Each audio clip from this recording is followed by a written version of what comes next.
Hi, ArcfieldWeather.com meteorologist Paul Dorian here on Monday morning, March the 17th. We had quite an active weekend with plenty of severe weather out in the middle of the nation, then focused on the deep south and the Tennessee Valley region. And last night and yesterday afternoon, there were numerous damaging wind reports in the eastern part of the nation, mostly on the interior sections of the Mid-Atlantic and the Northeast U.S., the eastern part of the Great Lakes region. And it looks like there'll be another strong storm system to deal with later this week. That will cause blizzard conditions, probably from Kansas to Nebraska, all the way up to Minnesota and Wisconsin. And there can be some severe weather as well on the southeastern side of this particular storm track later this week. Nothing like what we experienced over the past week. And let's start off with looking at these storm reports first on Friday, and then Saturday, and then on Sunday. This is the reports as confirmed so far by NOAA's Storm Prediction Center for Friday. All the red areas represent preliminary tornado reports. Again, they're really not finalized or confirmed until there's some investigation of the damage on the ground, but there were as many as 46 tornadoes reported, primarily focused on the middle Mississippi Valley region. Again, this was Friday night time frame. There certainly were a few tornadoes down across the deep south, and numerous hail reports, and of course a large number here, over 500 of damaging wind reports. We go to the next day on Saturday, and as we predicted here, as we expected, the focus here was going to be on Mississippi and Alabama, and indeed there were numerous tornadoes reported all across Mississippi and Alabama region, even a couple all the way to the east in South Carolina, but numerous damaging wind reports as well. This preliminary report here is for about 41 tornadoes on Saturday and Saturday night. Then we went into the day on Sunday, and again there were numerous damaging wind reports here in the eastern states, primarily the western part of the Mid-Atlantic region, the western part of the Northeast U.S. There certainly were some near the coastal sections of Virginia and the Carolinas, but not one tornado was reported, thankfully, on Sunday or Sunday night. That strong cold front that was one of the ingredients on Friday, Saturday, and Sunday is now working its way off the eastern seaboard. And again, we'll have another strong storm system out in the middle of the nation to deal with later this week, and we'll focus in on that, which very likely could produce blizzard conditions from Kansas and Nebraska all the way up to Minnesota and Wisconsin. Well, for the past couple of weeks, we've talked about the likelihood for additional cold air outbreaks, not only through the month of March, but I believe right into at least the middle part of April. And this is for the central and eastern states primarily, but even the western states will experience some colder than normal conditions. Whenever you have cold air outbreaks continuing during the month of March and certainly into April, that spells trouble in terms of the possibility of severe weather outbreaks. We've had a couple now over the past couple of weeks. This last weekend, a more serious problem than was the earlier one. However, again, with these additional cold air outbreaks, there certainly will be severe weather threats going on through the rest of March and even into April. We've talked about an ongoing stratospheric warming event that is continuing to unfold, and typically when that happens this time of the year, it can lead to those additional cold air outbreaks all the way into the middle part of the month of April, because there tends to be a lag in the impact of a stratospheric warming event of perhaps as many as several weeks in the central and eastern U.S. So even though it's occurring now, it really started to unfold a few weeks ago, it'll have an impact well into the month of April. So let's take a look here at some of these cold air outbreaks here over the next week or two. Here we start off the day on Monday with colder than normal conditions now pressing east on the heels of the cold front that is, again, just working its way off the Atlantic seaboard right now. right on its heels, it turns warmer than normal out across the middle of the nation for the next couple of days. A couple of nice days headed for the mid-Atlantic, northeast U.S.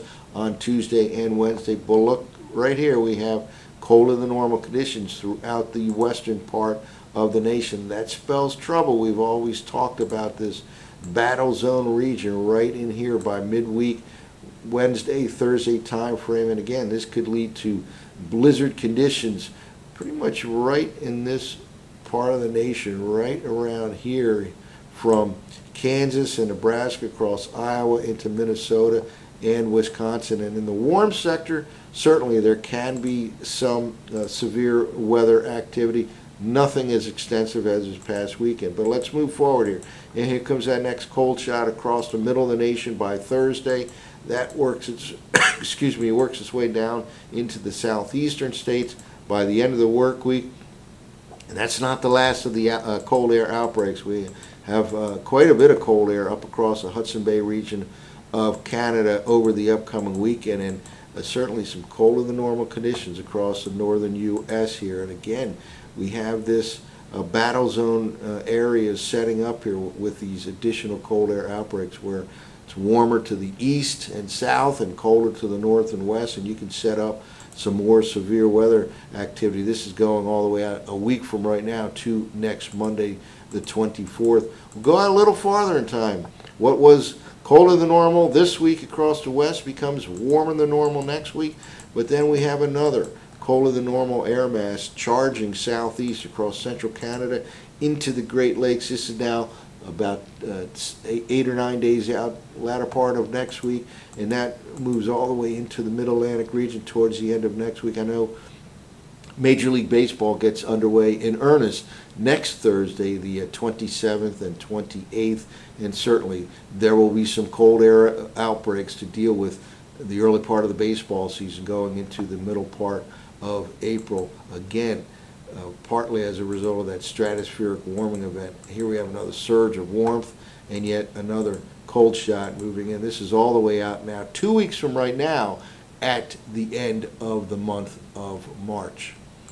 Well, not only do we have these additional cold air outbreaks that again can enhance the chance of severe weather outbreaks, we have a very active weather pattern here with multiple upper level low pressure areas, upper level troughs that will be basically sliding across the country over the next week or 10 days or so. This is the current look here on Monday morning, and this is kind of unusual when you see this kind of an upper level low diving all the way to the south and east to northeast of the Bahamas here by tomorrow morning.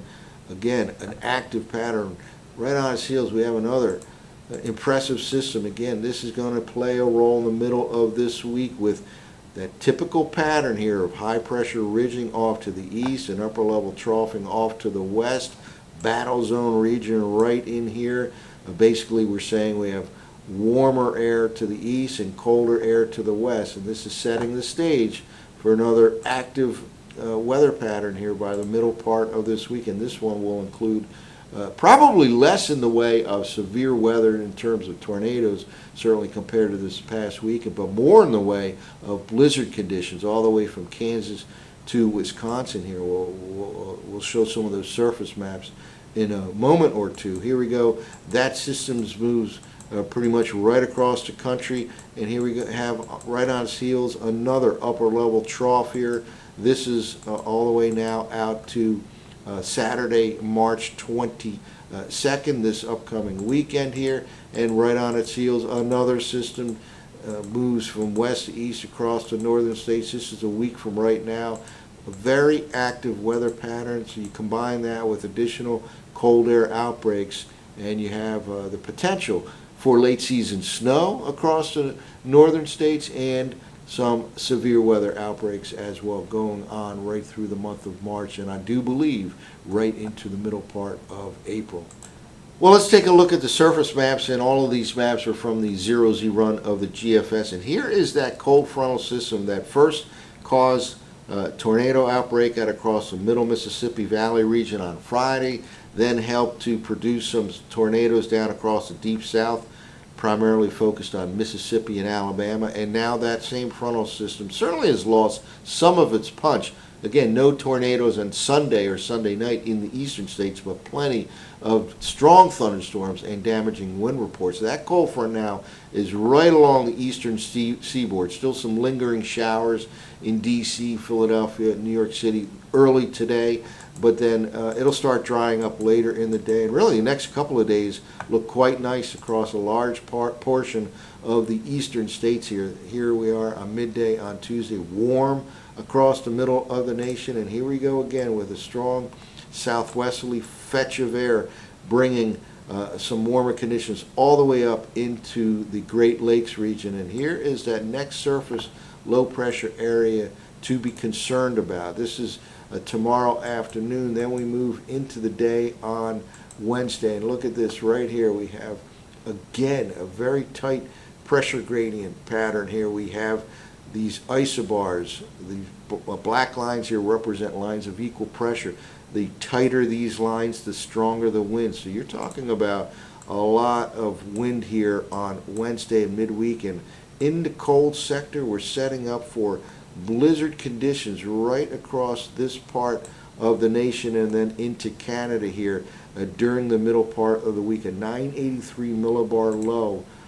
Not quite as strong as what we experienced over the past weekend, but very strong indeed, and that will contribute certainly to damaging wind reports and, of course, these blizzard conditions. Look at this forecast map for midday on Wednesday. This is a little more than 48 hours from right now. 985 millibar low, very, very tight pressure gradient, very strong winds, and in the cold sector, that will result in blizzard conditions. Again, Kansas, Nebraska, Iowa, southeastern Minnesota, the western part, northern part of Wisconsin here at midweek. Significant accumulating snow and easily 50-mile-per-hour wind gusts out of the north and northwest here. And again, there can be some strong to severe thunderstorm activity in the warm sector, nothing as extensive as what we experienced over the upcoming weekend. Here we go by Wednesday evening, an all-out blizzard across much of Wisconsin,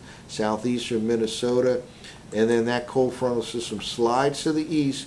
It'll cause some rain showers right along the eastern seaboard later Thursday into Thursday night, and colder air will follow right into the eastern states. Could even have a changeover to snow in those interior higher elevation locations at the end of the week, let's say Friday morning, Friday midday hours here, as that cold air starts to flood into the mid-Atlantic, and northeast U.S.